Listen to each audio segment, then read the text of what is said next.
Okay, so here are your geometry notes. Section 1.1, as you can see right here, write it down in your notebook as that, section 1.1, so it's easy to find when you go back and check over your notes as you do your homework, your assignments. I am going to get you through this as quickly and painlessly as possible, but that also means that you are going to have to take the time to pause the video because you obviously can't write as fast as I can talk. So take the time to rewind, pause as needed. The first section of geometry is probably pretty much in every chapter. The first section is overloaded with vocabulary. It already is in a lot of other math classes, but for sure in geometry you just get full of some new terms. These terms specifically in section 1.1, they do not go away. You're going to use these terms throughout the entire year of geometry. And if you don't use them correctly, they don't just get marked wrong in chapter 1, section 1. They still get marked wrong in your final exam come June if you don't know the difference between a point, a line, array, a plane, segment. So take the time to write these down, memorize them if you have to, study them, flashcards, whatever. But we will be very specific that in geometry class you're going to speak and write and talk the language that is required. So we'll start out with the first word being point. A point, and as you can see here, I just put a little tiny dot, point, has no dimension to it. No dimension whatsoever. This dot is way too big. If you actually had a point, it would have no width, no length, no height, no depth to it. And it is represented, as I already said, there by a small dot. I apologize for this little glare that's on the screen. I have not come up with a way to get rid of it because it is from my smartboard projector and it just shines right on the screen, so hopefully you can see through it. A line. So a line has one dimension to it. And if you draw the line here, notice you draw a line with two arrowheads. It has two arrowheads on it. Why does it have one dimension? Because it has a length to it. It has no depth, it has no height, it has no width. Just one dimension to it. How do you describe it? Like describing a point as a small dot, it is something that extends without end in two directions. It's extending without end in two directions. Obviously in this case, it's like left and right.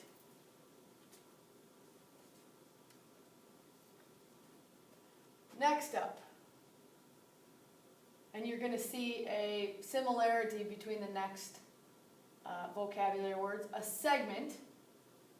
I don't know if you guys can zoom in at all, but if you can see this, this definitely has two arrows on each end to represent a line, so it has to be drawn properly. But the segment only has two dots. It has two endpoints. Points. A segment also only has one dimension to it. It's a piece of the line. It's a small piece of the line that it starts here, it stops here, but has one dimension to the segment. Next up, a ray. If I draw a ray, that's kind of a combination of a segment and a line. It has an endpoint, like a segment does, but it only has one endpoint. Then on the other end, it has an arrow. Has one endpoint called an initial point. It extends without end in one direction. Unlike the line that extends without end in two directions, a ray extends without end in one direction. Because it also is just one little piece of a line, it also only has one dimension to it. It only has a length. It doesn't have a height, it doesn't have a width or a depth, it just has one dimension to it. So we went from a point that has no dimension to it to a line, a segment, or a ray that has one dimension to it.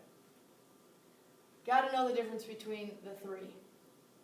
One more vocabulary word connected to lines. What if you had opposite rays? If you had opposite rays, they have the same initial point. So we said that up here. A ray has an initial point. Make that obvious. But when you put two opposite rays together by the same initial point, when you are done, it makes a line. There's a ray. There's a ray.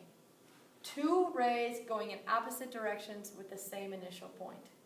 It does have to make a line when you're done with it. You cannot count this as opposite rays, saying, well, there's a ray, and with the same initial endpoint, there's a ray. Those aren't technically going in opposite directions. When you're done making opposite rays, it has to make a line. So do not do this. Again, I hope that you're pausing this and taking the time to write it down. There's no way that you're writing as fast as I'm talking. I won't teach like this when you're in a classroom with me face to face. It's when you have a video and you have the liberty of pausing and rewinding. Okay, one more word related to lines. This word is collinear. Now, if I were in charge of making the vocabulary, I would have not put two L's there. I would have called it co and linear. Linear meaning line, but notice it does have two L's, so please spell it that way. Collinear. Collinear are points that lie on the same line. So they are points. They have to lie on the same line. When you look at them, if you wanted to, there's 3 points. You could draw a line through them.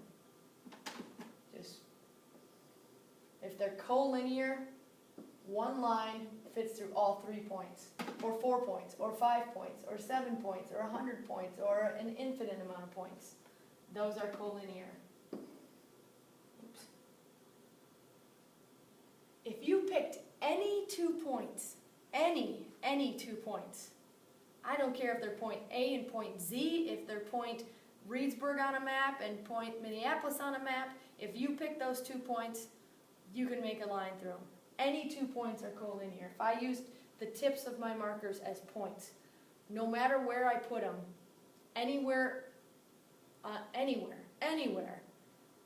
could draw a line through those 2 points. It's when you have a third point, I'm going to use my finger for the third point, I can make a line through these 2 points, but if I put a third point up over here, I can't draw a line through those 3 points. There's no way. It would go through these 2 points and it would miss this point. So if I had, like I said, Reedsburg and here was Minneapolis, I can draw a line. That line does not work for, I don't know, somewhere up north in Hayward. You can't go from Reedsburg to Minneapolis on a straight line and throw Hayward in the middle of it. It just doesn't work. So collinear, any 2 points, no matter what, are collinear. 3 or more could maybe be collinear or not collinear.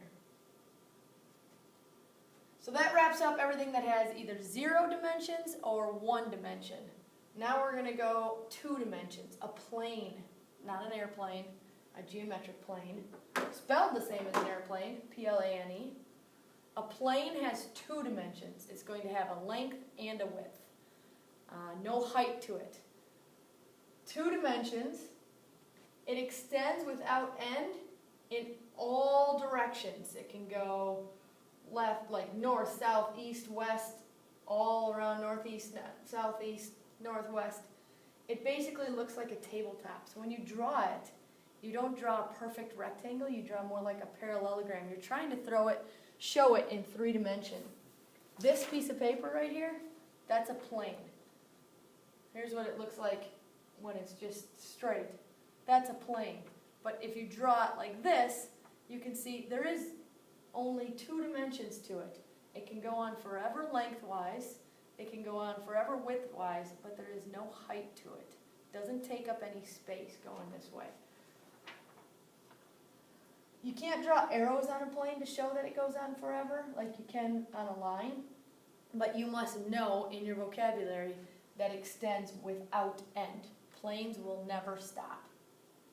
So this piece of paper is a small representation of what a plane actually looks like, because it would never end. And a word that's related to plane is coplanar. Coplanar are points that lie on the same plane instead of same line. like collinear. Coplanar are points that lie on the same plane. It looks like this. These 3 points. Are they on the same plane? Yes, because technically my smartboard right here is a plane. It has a length and a width and it has no depth. So those 3 points are on a plane. Those 3 points can be put on a piece of paper, which is our plane or a tabletop. Something tricky about coplanar, kind of like collinear, where I said any 2 points in the world, you can draw a line through them. Well, any 3 points are coplanar. No matter what, if you have 3 points, they definitely are on a plane. I'm going to do the same thing. If you can see this through the light with, here I have a point, the tip of my pen is a point. Here I have a point, the tip of this pen is a point. And here I have a point, the tip of this pen is a point. No matter where I put those, I can always put a plane through it. Try it if you want to. Grab 3 points and a piece of paper. The plane might not be flat, it might not be perfectly straight, but you can always tilt it so it will hit those 3 points. No matter what, I can always hit those 3 points with a plane. So it makes more sense, you really should, at a restaurant, have 3-legged stools or 3-legged tables to sit at, because then they wouldn't wobble back and forth. All 3 points would always hit the floor. The floor could be your plane. All 3 points could hit the floor at the same time, and then you'd never have a wobbly table. The unfortunate piece is, yeah, it wouldn't be wobbly, but what if you had a slanted table or a crooked table? Wouldn't work. So if I asked you, when I saw you on the street or in a football game or in a Zoom meeting, and I said, hey, points A, Q, and W, are they coplanar? You would automatically say, yep, they're coplanar, because any 3 points, no matter what, are coplanar. It's the 4th point that, no way, I cannot get that 4th point to go through a plane. I can put a plane right here on these 3, on this tripod. But if I put a 4th point right here at the tip of my finger, yeah, that piece of paper isn't going to touch all 3 of those and up here without bending. That's against the rules. So any 3 points or 2 points are coplanar. It's that 4th point that really makes a difference on answering the question. Is it coplanar or isn't it? How would you show something is not coplanar? Because if I put a 4th point in here, obviously that's in the same plane. The only way that you can show non-coplanar is if you actually drew a plane, put 3 points in it, and the 4th point is not. That would be example of non-coplanar. But you must draw the plane with it to know that this 4th point is not in the plane. Without drawing the plane in it, if you only drew the 3 points and the 4th non-coplanar point, I don't know that that's non-coplanar, because I could draw a plane through that if I wanted to. Oops, that's a very crooked plane. Ignore what I just did here. Isn't it sweet that we have an undo button? In life, we don't have an undo button. In smartboards, we do. There, that looks more like it. So those are coplanar if you can draw a plane in them. Those are non-coplanar if one of them is outside the plane. I think you get the point, but the point, get it? But we're going to work on that, not just this chapter and section, but all year. All right, if you need to, take a little tiny break. We have more to do. That's just the vocabulary of this first section. The first section of every chapter is always going to be a little bit longer video, and I'm sorry for that, but we're moving on.